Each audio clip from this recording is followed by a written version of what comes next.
Hello and welcome to Talking Sports Live. I'm Rob J. along with Jamie Horton, and it's good to be back. We have a very, very, very special guest with us this evening, Senator John Horhn, and we're so glad to have you with us, sir. Rob J. is always be in your presence, brother. I know I'm going to laugh. Well, we're going to have a good time. Learn something. We're going to have a good time tonight. Senator Horhn has been a senator for so long, but he has his hand on sports in the state of Mississippi, and we're gonna dig into that. I don't know about all that. We're gonna dig into that. You won't be doing much digging. But before we get started, I want to let you know that this show is brought to you by Pennington and Trim Alarm Services. Let us in. We'll keep them out. 601-939-5231.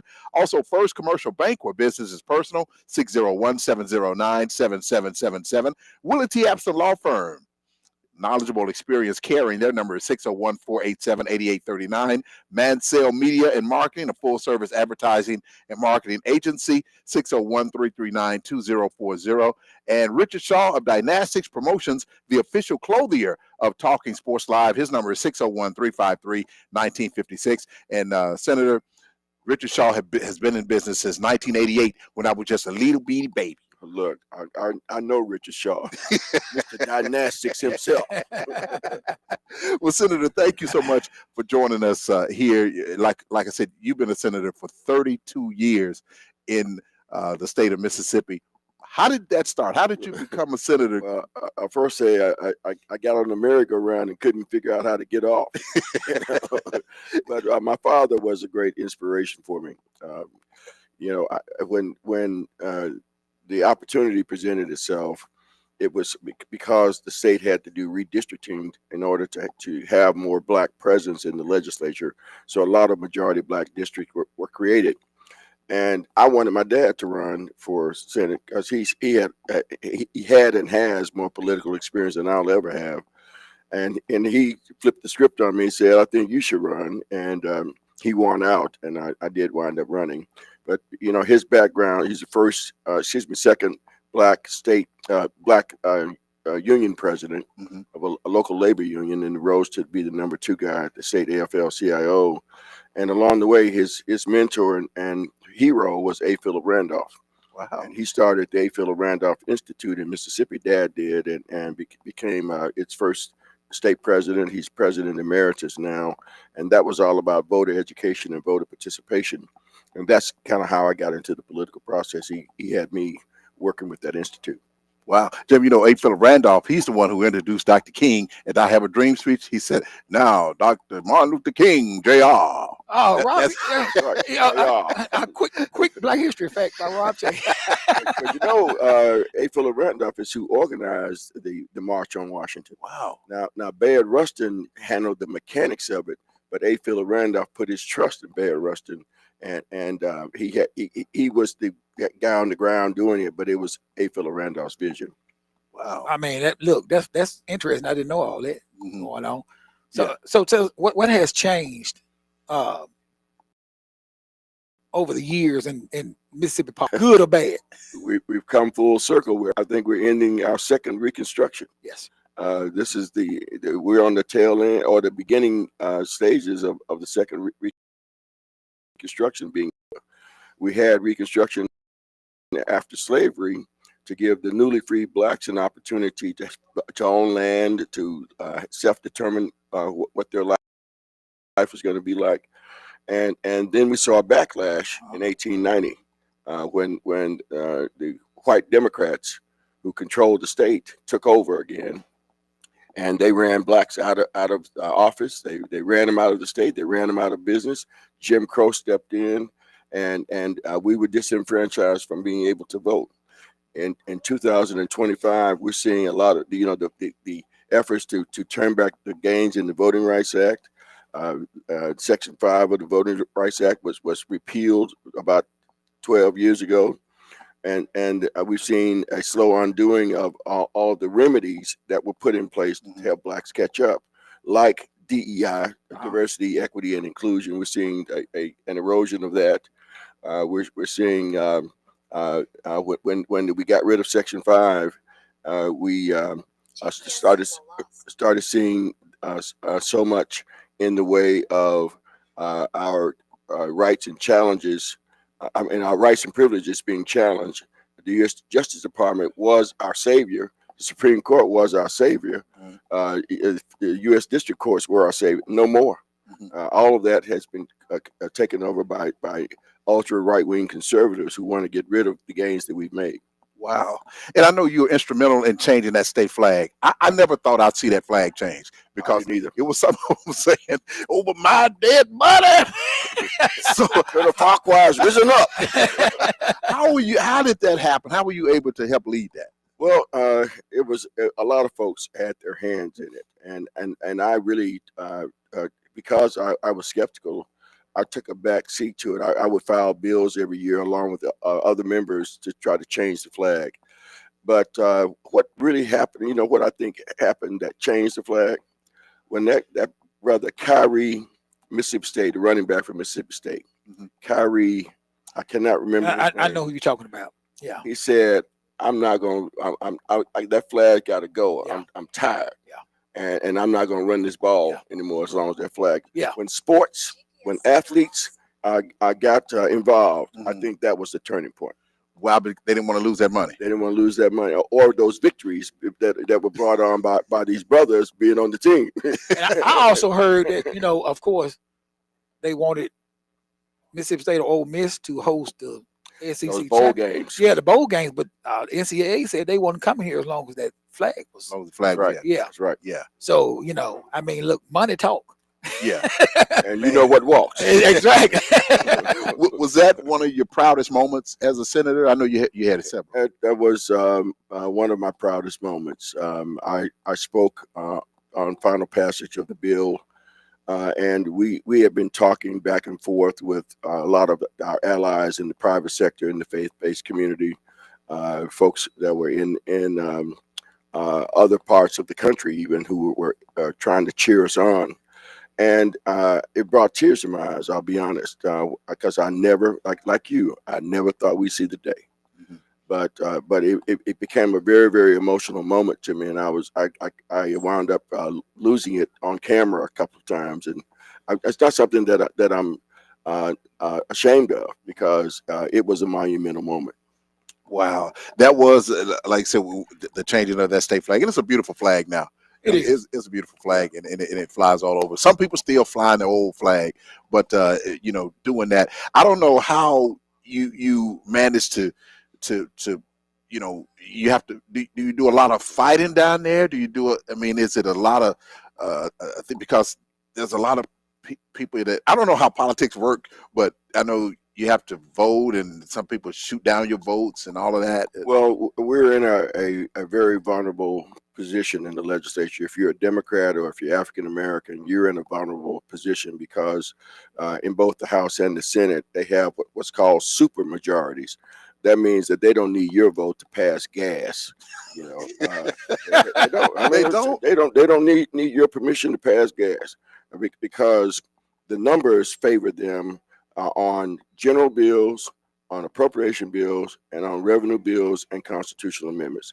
They have enough votes in their own caucuses to be able to do whatever they want without one vote coming from our side. Wow. It puts you in a vulnerable position. That wasn't always like that, but in the last 20 years, it's been pretty much like that in both the House and the Senate. Well, how do you change that? Well, we changed it at the ballot box, but the way that these guys have been given a script, and it's a script that has a national intent. It was fostered by an organization called ALEC, the American Legislative Exchange. Uh-huh. And all the Republicans go to those ALEC meetings, and they're given a set of bills, model legislation, and they're told, pass this in your state, no amendments, no deviations. And they come back and they pass it.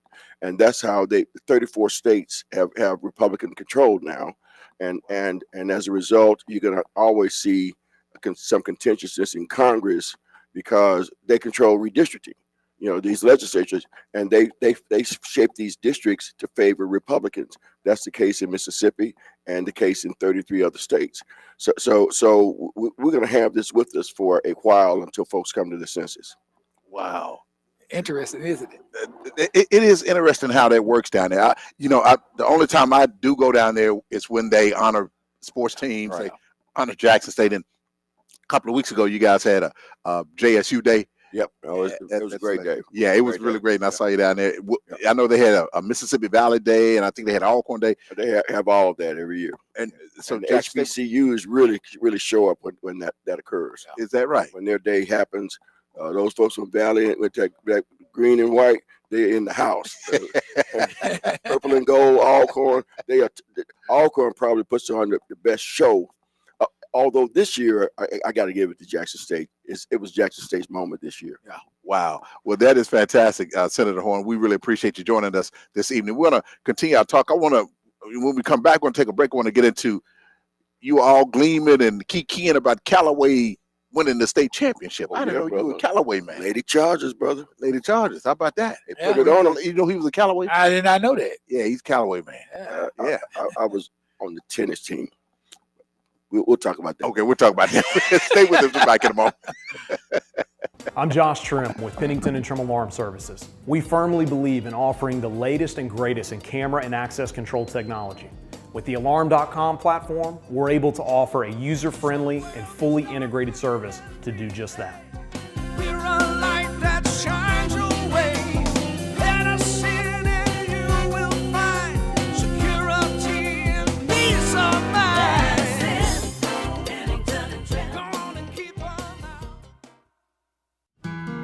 We feel strongly that clients are best served by a financial institution that has roots here, but also has an eye on the future. That's what we believe First Commercial Bank brings to our markets. Our idea is simple: deliver a consistently exceptional client experience each and every time. We have a unique story to tell, and our talented associates are dedicated to meeting the needs of our clients every day. Visit firstcommercialbk.com. Equal housing lender, member FDIC. Accidents happen, and the Abston Law Firm wants to help you. Don't feel overwhelmed with disruptions to your life that accidents and injuries bring. Let Willie Abston work for you. At Abston Law Firm, you're important to us. Protecting your rights and helping you meet your future needs is our main goal. We take pride in servicing our clients. We provide you with knowledgeable, caring legal representation. We are experienced and dedicated to helping you. Call for your free consultation today. Abston Law, located at 1307 Airport Road in Flowood. Jackson is ready for new leadership that will unite our communities, rebuild our infrastructure, and move our city forward. My name is Senator John Horn, and I'm running for mayor of Jackson, Mississippi. I've spent the last 30 years as a state senator helping to bring millions of dollars in resources to our city. I'm ready to bring decades of experience and collaboration to City Hall. If you're ready to move Jackson forward, vote John Horn in the upcoming mayoral election.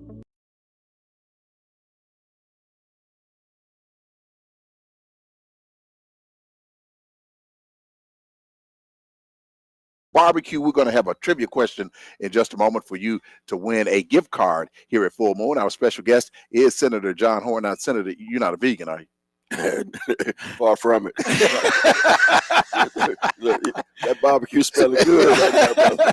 well, we're going to make sure you get whatever you want here tonight. You had some condolences you want to... Yeah, I want to send condolences out too. And I know you knew this man for a long time, and he's a special person to me. Not only was he one of the first blacks to go to the Mississippi State Legislature, he's my homeboy, Representative Robert Clark, who also started the JSU chapter, the Holmes County chapter for Jackson State University. He was the pioneer for that. He passed away on yesterday after a battle with Alzheimer's and some other health issues. But I want to send my condolences out. But I want you to tell me and let everybody know what kind of a man. I knew what kind of a man he was, but let everybody know what kind of man Robert Clark was. Well, Robert Clark was a farmer and an educator, and he was also a coach. Yes. Coaching, and I think he may have even officiated some games, Yes. but was just a heck of a guy. He was the first black to be elected to the Mississippi legislature since Reconstruction. Sure was. So it was about 76 years from the time the last black served before another one came in, and Robert Clark was that first. And the reason that he made it, that he was able to do it, what people don't understand about Holmes County is that there was a lot of black land ownership in Holmes. In fact, Holmes County in 1976 had more black land ownership in that county than any other place in America. Mm-hmm. In that concentrated area. And it was their independence as farmers and landowners that they were able to elect a black man to the legislature. That's how they were able to make that happen. Wow. It couldn't have happened in any other county but Holmes County because of the demographics and the ownership there. You think about getting into politics? Oh, me? Yeah. Being from Holmes County. No. You never thought about it? Never. I never thought about No, politics. I know, politics is, and I got to give it to Senator Horn and all the people that enter it, but politics is to me, so cutthroat. You know what I mean? Very cutthroat. Yeah, and I can't deal with that. Just try on a daily following basis. this mayor's race right now. Yeah. I'm the front runner, and all machetes, knives, machine guns Coming at you. are trained at me right now. I just think it's kind of complicated. Yeah. And I tell you, when I go down to the only time I go down there is when there's a sports team, you know. Yeah. So I went down there to get footage of, I forgot what sports team it was, some high school team. Uh-huh. So when I went, and they tell you to go upstairs and shoot down, and before that team was honored, I saw that they were doing something. They would look like it was some kind of important meeting, and I pulled my camera out and I looked down before I started rolling, and the guy was like, and I said, okay, and I said, you know what? I don't really need this. So I was leaving out. Right. Here come this Barney Fife. Give me your tape and your camera. I said, no, I didn't shoot anything. So I'm walking. He said, I want your tape and your. I said, man, I just told you, I didn't film nothing in there. He said, I'm gonna confiscate. When he said that, all hell on broke then. loose. I said, hey, you ain't confiscating sugar honey iced tea. Okay, that was the old Capitol Police. That was all. The new Capitol Police would have you on the ground by the end. So I was like, man, I don't care what they're doing in there. Some guy told me, he said, Rob, you should care what they're doing But Senator Horn, before we went to break, we were talking about the Callaway Lady Chargers won the state championship. Before we do that, I just got to say this about Robert Clark. When he went into that House of Representatives, nobody would sit with him. What do you mean? No they member would sit with him. Yes. You know, with most in the chamber, you have these desks that are connected. Yeah. So you're sitting here, I'm sitting here, Jamie's sitting there, and nobody would agree to sit with him. They sawed a desk in half. Are you serious? They saw and set him over. He was still in the chambers, but slightly off from the chambers until that was in the first year. Wow. And in the second year, some good-thinking white man, because there was only men down there then, came to him and said, "I'd be honored if you would allow me to sit with you." What year was this? 1968. Yep. Wow. 1968. He took office in 1967, and in 68, the gentleman approached him. But for that first year, nobody would sit with him. And Rob and Senator, I want to let you know about this.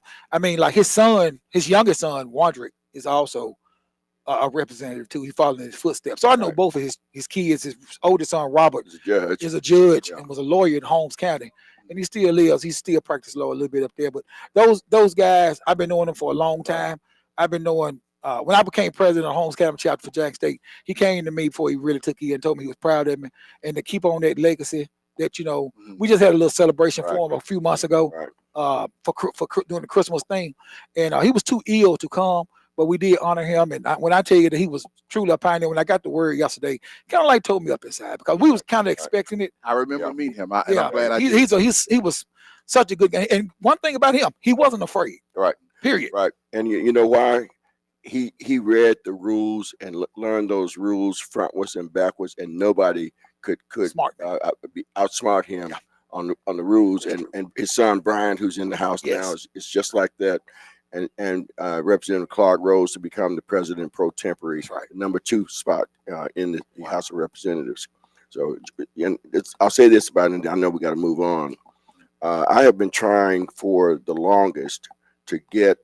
If you go to that Capitol, you don't see any representations of Black folks at the Capitol. No. You see Native Americans, you see pioneers, you see a bunch of white folks, a bunch of old white men represent, but there's no Black representation at the Capitol. There's Native Americans. I said Native American. I've never seen it. Oh yeah, it's up on some of the stained glass. Oh, Some of the stained okay. glass. Oh, you mean Oh. okay, like that? Oh, okay. Representation of our presence in Mississippi. Yes. That's what that Capitol's image is, to deal with the human presence in the state. Black folks are not there, and I've been trying for several years. We came close about 6 years ago of getting. I wanted to have Robert Clark, Alice Clark, Henry Kirksey, Yes. and Alice Harden likenesses represented there, because they the first 2 Black women, and of course Representative Clark, and then Henry Kirksey is who was able to change to get us all those additional districts where I was able to come in. Yeah. And so out of every dark cloud there may be a silver lining. The passing of Representative Clark, I think, will give us some wind beneath our wings to restart that effort to get some Black representation at that Capitol. Oh, man, it's a shame that he wouldn't have gotten to see it if it does happen. Exactly. You know, that you I have to go thought through we that. came close 6 years ago, but then we had an election, and the folks on the Rules Committee changed, and you have to start all over again. Wow, that is. Have you faced discrimination since you've been in it? Once you started, I know you've been doing it for 32 years. You face any type of? Well, the discrimination is institutional. It's the way the rules are made. It's how the committees are formed. I'm a committee chairman, but I never have Democrats. A majority of Democrats on my committees where I'm chairman. I never have Black folks that are in the majority on my committees. So even though you're the chairman of the committee, you still have opposition possibly at the committee level. And so it's not discrimination as such, but it's a good old boy network, and it's he who controls the gold makes the rules, and they control the gold. Well, you seem like you don't let them deter you from anything. 'cause No, you you speak know, we've your been mind able, down there. we do, and we always have. But and then we also know that sometimes the better part of valor is discretion. And what I mean by that is we have to pick our battles and know what's worth fighting for and what you let roll off your back. But we've been able to get things done even in this hostile environment. We got the JSU Metro Parkway done. We got the convention center done. We passed the 1 cent sales tax. We were able to get and you mentioned proudest moments. My work on the Civil Rights Museum is my proudest moment by far. Yeah. I originated the idea of a Civil Rights Museum. I was able to get the first money, and now $93 million later, it is one of the finest attractions in the country. Just made USA Today's top 10, and we also were able to raise money in the private sector. We raised $20 million. I raised $3.5 million myself. So it's by far my proudest moment. Yeah, that museum is beautiful. But I just get mad when I go in there. Yeah, I get mad. I You know, get mad. but since it opens, over 700,000 people have visited that museum. And that means heads in beds and butts in seats for our hotel industry, our restaurant industry. That has been a great economic generator for us. Wow, that is fantastic. That is fantastic. Senator Horn, don't leave me now. I won't. Okay, I'm going because nowhere. before we go to break, I want to give this trivia question. All right. And if you can correctly answer this trivia question, you will get a $10 gift card from Full Moon Barbecue here on Main Street in Madison. Now, this gift card will get you one piece of ice. Who is considered to date? They're gonna do better than that $10. Okay, who is considered to date to be one of the most successful football coaches in the SWAC? And what is his nickname? Okay, if you give us two of them, who is considered to be one of the most successful coaches in the SWAC? What is his nickname? All right, if you can answer that, you can hit us up on our social media pages, which is Talking Sports Live, Facebook, YouTube, and Twitter. Don't call the TV station because they're not going to answer. Hey, we know that. I tried to call them last week, and they didn't answer. So don't call the TV station, but they're not going to answer. But again, we're here with Senator John Horn. We're so happy, and we are so honored to have you here with us. And we're going to talk more about Senator Horn and his sports career, his athletic career at Callaway High School. He could have been the next John McEnroe. Are you in up at Lanier? You in the Lanier district? I think y'all did some little trickery. No. I live in Verdant Addition, brother. You in the Verdant district? Okay. That's straight Callaway. Georgetown. We moved from Georgetown. Lanier was in my path, but I got to Verdant Addition as quick as I could. All right, we'll be back in just a I'm Josh Trim with Pennington and Trim Alarm Services. We firmly believe in offering the latest and greatest in camera and access control technology. With the Alarm.com platform, we're able to offer a user-friendly and fully integrated service to do just that. We're a light that shines your way. Let us in and you will find security and peace of mind. Gonna keep on out. We feel strongly that clients are best served by a financial institution that has roots here, but also has an eye on the future. That's what we believe First Commercial Bank brings to our markets. Our idea is simple: deliver a consistently exceptional client experience each and every time. We have a unique story to tell, and our talented associates are dedicated to meeting the needs of our clients every day. Visit firstcommercialbk.com. Equal housing lender, member FDIC. Accidents happen, and the Abston Law Firm wants to help you. Don't feel overwhelmed with disruptions to your life that accidents and injuries bring. Let Willie Abston work for you. At Abston Law Firm, you're important to us. Protecting your rights and helping you meet your future needs is our main goal. And we take pride in servicing our clients. We provide you with knowledgeable, caring legal representation. We are experienced and dedicated to helping you. Call for your free consultation today. Abston Law, located at 1307 Airport Road in Flowood. Jackson is ready for new leadership that will unite our communities, rebuild our infrastructure, and move our city forward. My name is Senator John Horn, and I'm running for mayor of Jackson, Mississippi. I've spent the last 30 years as a state senator helping to bring millions of dollars in resources to our city. I'm ready to bring decades of experience and collaboration to City Hall. If you're ready to move Jackson forward, vote John Horn in the upcoming mayoral election.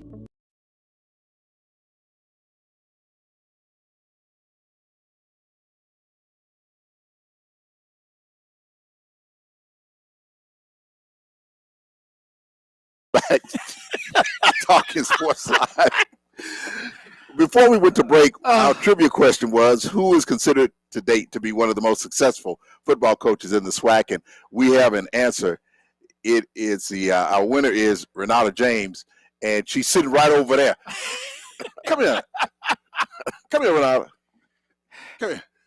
And Renata, she I'll let you tell you what what's the answer? Eddie Robinson, Coach Eddie Robinson. Eddie Robinson?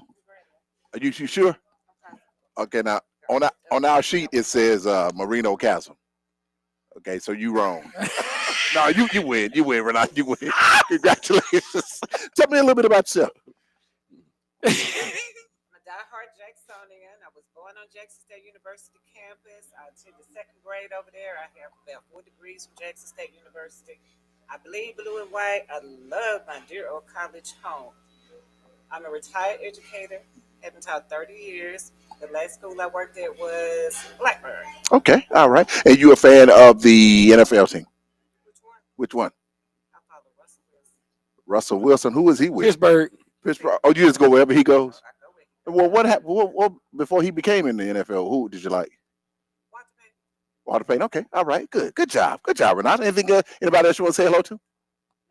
Okay, all right. Thank you, Renata. Congratulations. We got that gift card coming to you. Again, we have Senator John Horn with us, and Senator Horn, he has been a Mississippi senator for 32 years, and your district is Hinds and Madison County? Yeah, I serve Southwest Madison, most of Ridgeland. I'm now back in the town of Madison. I had lost it for a while, but I also have North Jackson, Northeast Jackson, Northwest Jackson, Bolton, Clinton, and Edwards. Wow. He's my senator. Wow. Yeah. You Now- Clinton too? No, Jackson. Okay, Northeast okay. Jackson. Northeast Jackson. So I'm sure you're proud of the Callaway girls basketball team. Oh yeah, Lady Chargers did a great job. We offered some support. We actually offered support last week because 2 JPS teams made it to the semifinals. Lanier and their Lady Bulldogs had a good run, but they met their match with Choctaw Central in the semifinals. I think that's at the 3A level, and then 6A was the Lady Chargers. And we provided pom-poms for fans of Callaway as well as Lanier on that first day. And then we fed the young ladies lunch right before they went and took West Jones down in the state championship. Wow. Congratulations to Coach Sutton. And we're bringing Coach Sutton and the Lady Bulldogs to the state capitol on March 20th for a commendatory resolution being presented for their state How championship. about that? Yeah. And you can come up and we'll find Barney Fife and get y'all back. Don't let me get into it, Barney Fife again. But Senator, speaking of sports, you know, you do a great job always supporting Jackson State University. What are your thoughts on JSU with the stadium? Is that a possibility? It's always a possibility, but it's going to be driven by the University of Mississippi Medical Center. The way the law is that if Jackson State, for whatever reason, ever decides to leave that facility, the medical center gets first right of refusal on using the remaining property. And the other side of that is that if UMC decides that it needs that property for a cancer research center or some big development that is healthcare related, then they have access to being able to do that. But the good thing for Jackson State is that they can't leave Jackson State high and dry. They've got to help with the funding for a new stadium. Oh, really? But the problem is that we'll never build, I don't think, a stadium as large as Memorial Stadium anywhere else for Jackson State on the campus, downtown, wherever it might go. It won't be as a 58,000 seat stadium. And so a lot of folks have loyalty to Memorial Stadium because of the sentimental aspect to it, but also because they know it will be a downsized replacement that will come.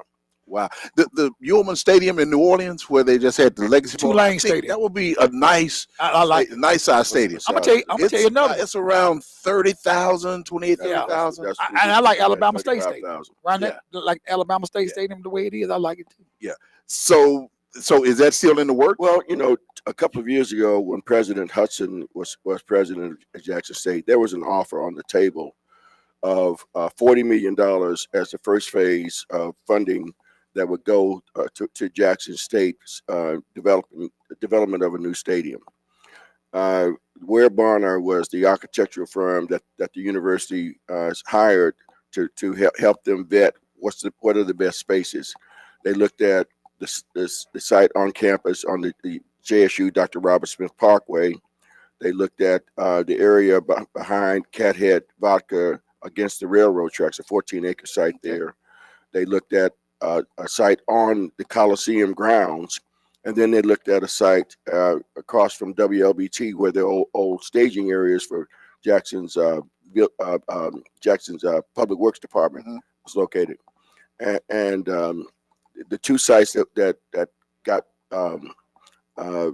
whittled down was the site on the Parkway or across from WLBT. And President Hudson, and there was $40 million on the table. And President Hudson said he was going to sleep on it, and he slept on it. And he came back and told folks, if I can't have it on the campus, I don't want the money. And I said, did you tell him to go take another nap?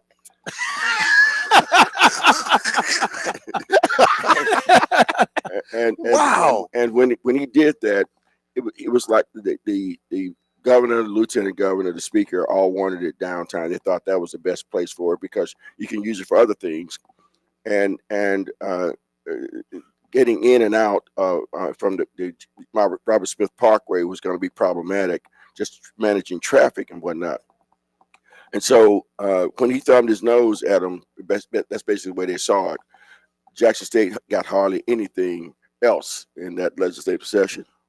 Wow. So is that we tried to say, look, you got to understand politics, and when you tell these folks no over here, that means they're gonna say no over there. And he didn't understand that, and we lost an opportunity. wow? Is it still lost? Is it a chance to get it back? I think now it is all on the medical center. If they decide that they want and need that property for expansion, the only way they have to grow now, unless they leave Jackson, is west. They have to grow toward the medical mall, and the stadium is right in that path. So if they do it, if anything happens where that stadium is lost or Jackson State gets a new stadium, it will be because the medical center needs that property. Wow, that is, I did not know that. Oh, yeah. I did not know that. What about your thoughts on the Jackson Zoo? A lot of people saying the zoo should move. They said some of the monkeys out there on Capitol Street, you pass by there, they're out there smoking cigarettes, nervous. Man, they shooting at him, man. So, and they just did some animal just get killed over there. The wild dogs got to Wild Dog got to the flamingo. Got to the flamingo.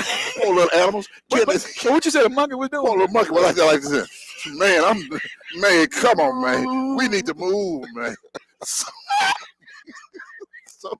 is there a chance can you even move a zoo? You can move the animals in the zoo. That zoo is on the National Register of Historic Places. Oh, okay. So it has a lot of value from that standpoint. But the desire to move it was really sharp 8-10 years ago, and that ship may have sailed now, because where they were planning to move it is over at LaFleur's Bluff golf course. Oh, that'd be Well, when the mayor told them no, he said, "I'll move that zoo over my dead body. I'd rather let it burn down than move it." And so hearing that, folks decided to make other plans, and so those other plans are kicked in now. And I'm not sure that we can we have that opportunity any longer.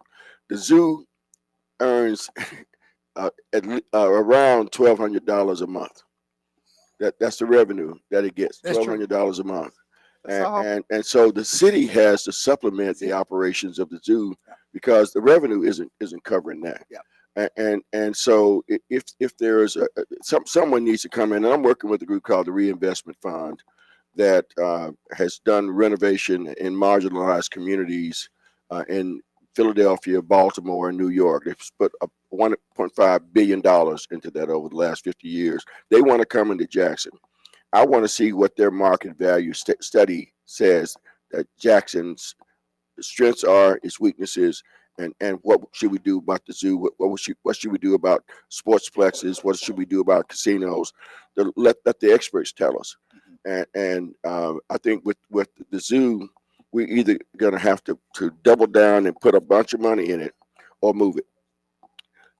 The zoo has new market tax credits that it could be used as incentives to do redevelopment. They're in an opportunity zone. As I said, it's an historic structure, so you can get state historic tax credits, federal historic tax credits. So there's a path forward for revitalization. But the question is leadership. We don't have the current leadership that knows how to put those kinds of deals together. That's one of the reasons that we're running for mayor. We think that we can fix the zoo either in its current location or based on what the experts tell us, move it elsewhere where it'll be more productive. But you can't leave a hole there. You can't leave it where you don't put something in its place, and that could be housing. It could be a sportsplex. We could repurpose a lot of it. You got an airport, a golf course right near there. There's a lot of opportunity at the zoo. Well, when I moved to come to Jackson State in 1991, of course, Smith Wheels was lit up almost every night. Yeah. You had the Mets and you had the Generals. Right. And also Grove Park. Every field was lit up. Right. Also the VA fields. Right. And Parks and Rec are doing a great job to me of, they redid some of the fields out there at the VA fields. And they have some events at the Smith Wheels, things like that. Right. What would your vision be to upgrade those facilities? Maybe get like more tournaments here or, something like that to try to get, because that's an economic booster. Right. Yeah. Well, number one, we've got to return sports in a big way to Jackson Public Schools. Exactly. We have horrible, despicable practice facilities, playing facilities for us. So our kids, I think a lot of them are embarrassed when folks come from Tupelo, Meridian. Yeah. And you go to Tupelo, Meridian, and you see something that looks like a community college deal, and it's a high school. We have divested of our investment in sporting facilities and activities in Jackson Public Schools. Smith Wheels, the first thing that we would do is try to get the state to back off of trying to retake that land. I heard, because they don't like the mayor. That's really why that legislation was put forth. They didn't like the mayor, and we're trying to make him look bad. But we think that we can turn the state around and back them off of trying to take Smith Wheels, because we've invested money, and that's a very valuable piece of property. We think the city ought to hold on to it. What were your plans? As far as neighborhoods parks, we have got to put more resources and personnel into rebuilding our park system. Yes. That's what kids don't have enough to do. That's right. And our park system used to be that alternative that they had, and they don't have that anymore. Yes, sir. Would you try to bring another team in here right quick if we keep Smith Wheels? Yeah, but a lot of that's going to depend on the old Brave Stadium and what happens. Yeah, Trustmark Stadium and what happens there. Yeah, I thought they were going to give that stadium to Jackson State, but they said, "Over my dead body." I know you didn't think that. Okay, well, that's my flag. We'll be back in just a moment. I'm Josh Trim with Pennington and Trim Alarm Services. We firmly believe in offering the latest and greatest in camera and access control technology. With the Alarm.com platform, we're able to offer a user-friendly and fully integrated service to do just that. We're a light that shines your way. Let us in and you will find security and peace of mind. Go on and keep on out. We feel strongly that clients are best served by a financial institution that has roots here, but also has an eye on the future. That's what we believe First Commercial Bank brings to our markets. Our idea is simple: deliver a consistently exceptional client experience each and every time. We have a unique story to tell, and our talented associates are dedicated to meeting the needs of our clients every day. Visit firstcommercialbk.com. Equal housing lender, member FDIC. Accidents happen, and the Abston Law Firm wants to help you. Don't feel overwhelmed with disruptions to your life that accidents and injuries bring. Let Willie Abston work for you. At Abston Law Firm, you're important to us. Protecting your rights and helping you meet your future needs is our main goal. And we take pride in servicing our clients. We provide you with knowledgeable, caring legal representation. We are experienced and dedicated to helping you. Call for your free consultation today. Abston Law, located at 1307 Airport Road in Flowood. Jackson is ready for new leadership that will unite our communities, rebuild our infrastructure, and move our city forward. My name is Senator John Horn, and I'm running for mayor of Jackson, Mississippi. I've spent the last 30 years as a state senator helping to bring millions of dollars in resources to our city. I'm ready to bring decades of experience and collaboration to City Hall.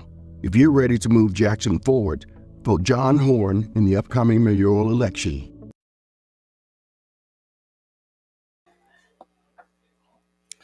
Again, welcome back to Talking Sports Live. We're here at Full Moon Barbecue, 1935 Main Street in Madison. Our special guest is Senator John Horn. He's been a senator for 32 years in the great state of Mississippi. The great state. The great state of Mississippi. And Senator Horn, I just want to say thank you for all you've done as a senator, and especially helping out the way you support Jackson State University.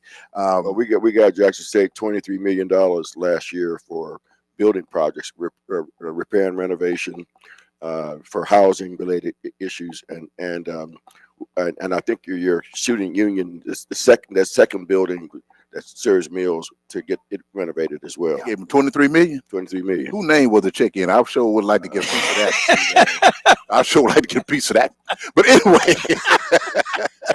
Well, the very first piece of legislation I did for Jackson State was to get them in 1993 $500,000 to buy the equipment to put their low power TV station on the air. Wow, JSU TV. JSU TV. Oh my. TV 23. And we still work out of JSU. Yeah.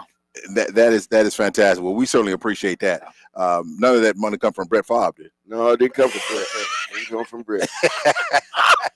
But speaking of Jackson State, I want to say congratulations to the JSU men and women basketball teams as they head to the SWAC basketball tournament. The JSU men should go in as the number 2 seed. The women should go in as the number 3 or 4 seed. So they're already projecting Jackson State, Mo Williams to win that. Really?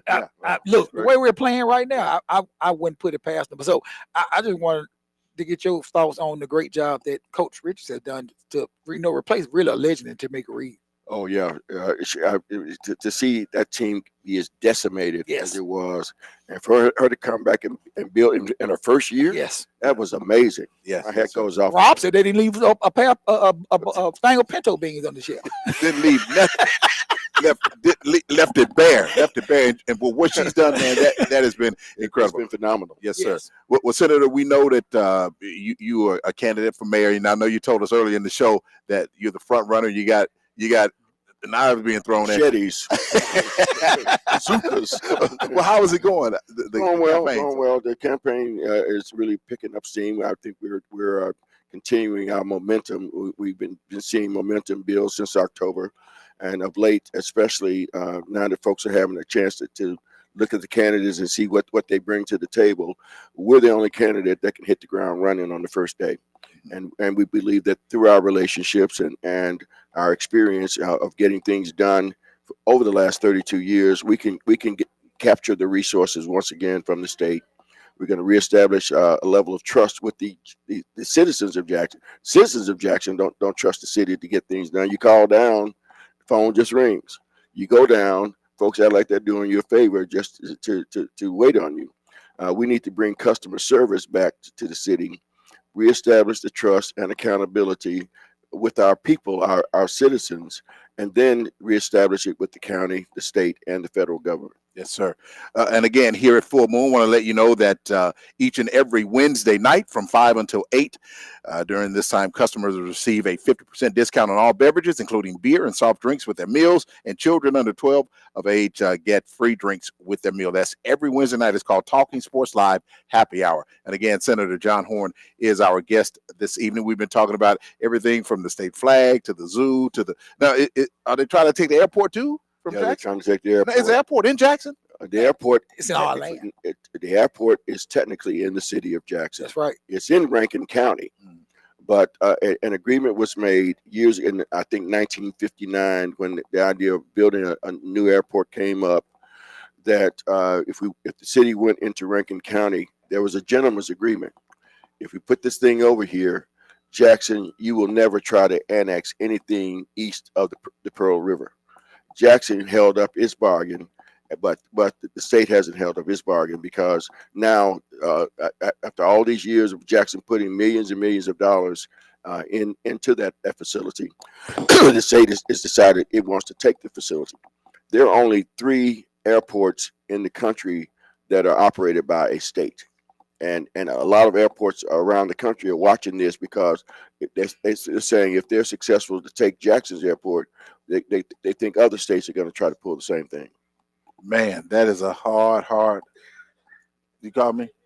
That's a hard hustle. Sportsplex? Yeah. What's a sportsplex? I guess it's something that they hold, Is it- hold a lot of sports. Is there a Let me sportsplex that's gonna let me just say trying to this. build a sportsplex? Let me just say this. I'm a big supporter of the Medical Mall. I think it's one of our greatest institutions that are controlled by African Americans in Mississippi.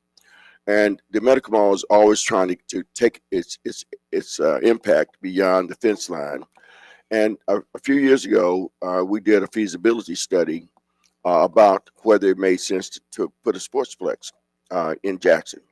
And there is not one between Birmingham and Shreveport with the facilities that we're talking about. And we were talking about putting an outdoor Olympic certified track and field operation, volleyball courts, basketball courts, baseball courts, softball courts, pickleball is the fastest growing sport in the country, and maybe even a natatorium, and to put it somewhere near Lake Hyco.